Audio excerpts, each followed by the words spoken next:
അഹമ്മദാബാദിൽ വിമാന അപകടത്തിൽപ്പെട്ട ബോയിങ് 787 ഡ്രീം ലൈനറിൻ്റെ ഈ ബ്ലാക്ക് ബോക്സ് അമേരിക്കയിലേക്ക് പരിശോധനയ്ക്ക് അയക്കുവാൻ വേണ്ടി തീരുമാനിച്ചിരിക്കുകയാണ്. കേന്ദ്ര സർക്കാരാണ് ഇത് സംബന്ധിച്ചുള്ള തീരുമാനം അയച്ചിരിക്കുന്നത്.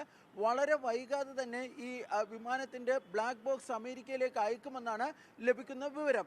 ഈ വിമാനത്തിൽ നിന്ന് ലഭിച്ച ബ്ലാക്ക് ബോക്സിന് സാരമായ കേടുപാടുകൾ ഉണ്ടായിരുന്നു. ഇത് പരിശോധിക്കുന്നതിനുള്ള സംവിധാനം നിലവിൽ ഇന്ത്യയിൽ ഇല്ല എന്നാണ് സിവിൽ വ്യോമയാന മന്ത്രാലയവുമായി ബന്ധപ്പെട്ട കേന്ദ്രങ്ങൾ പറയുന്നത്. ഈ വിമാന അപകടത്തെക്കുറിച്ച് നിലവിൽ അന്വേഷണം നടത്തുന്നത് എയർക്രാഫ്റ്റ് ആക്സിഡന്റ് ഇൻവെസ്റ്റിഗേഷൻ ബ്യൂറോ ആണ്. ഈ ബ്യൂറോയ്ക്ക്, അതായത് എയർക്രാഫ്റ്റ് ആക്സിഡന്റ് ഇൻവെസ്റ്റിഗേഷൻ ബ്യൂറോയ്ക്ക് ഡൽഹിയിൽ ഒരു ലബോറട്ടറി ഉണ്ട്. പക്ഷേ ആ ലബോറട്ടറിയിൽ സാരമായ കേടുപാടുകൾ ഉണ്ടായിട്ടുള്ള ബ്ലാക്ക് ബോക്സുകൾ പരിശോധിക്കുന്നതിനുള്ള സംവിധാനമില്ല. ഈ സാഹചര്യത്തിലാണ് ഈ വിമാന അപകടത്തിൻ്റെ അന്വേഷണത്തിൽ ഏറ്റവും നിർണായകമാകുന്ന ബ്ലാക്ക് ബോക്സ് ഈ ഡീകോഡിങ്ങിനായി ഇത് അമേരിക്കയിലേക്ക് അയക്കുവാൻ വേണ്ടി തീരുമാനിച്ചിരിക്കുന്നത്.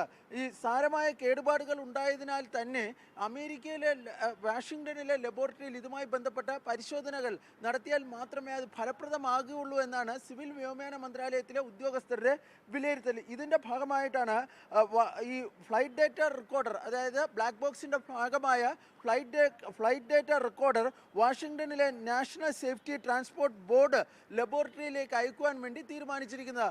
ഈ ലബോറട്ടറിയിൽ നിന്ന് ലഭിക്കുന്ന റിപ്പോർട്ട്, അതായത് വാഷിങ്ടണിലെ ലബോറട്ടറിയിൽ നിന്ന് ലഭിക്കുന്ന റിപ്പോർട്ട് എയർക്രാഫ്റ്റ് ആക്സിഡന്റ് ഇൻവെസ്റ്റിഗേഷൻ ബ്യൂറോയ്ക്ക് കൈമാറുന്നതായിരിക്കും. തുടർന്നായിരിക്കും അതിൻ്റെ അടിസ്ഥാനത്തിൽ ഈ അന്വേഷണത്തിലെ ഏറ്റവും നിർണായകമായ ഘട്ടത്തിലേക്ക് കടക്കുക എന്നാണ് ലഭിക്കുന്ന വിവരം. ഏതായാലും ഈ നിലവിൽ ഈ റിപ്പോർട്ട് കിട്ടുന്നത് വരെ ഈ ബോയിങ് 787 ഡ്രീം ലൈനർ വിമാനത്തിലുണ്ടായ അപകടത്തെ സംബന്ധിച്ചുള്ള അന്വേഷണത്തിൽ കാര്യമായ ഒരു പുരോഗതി ഉണ്ടാക്കാൻ വേണ്ടി കഴിയില്ല.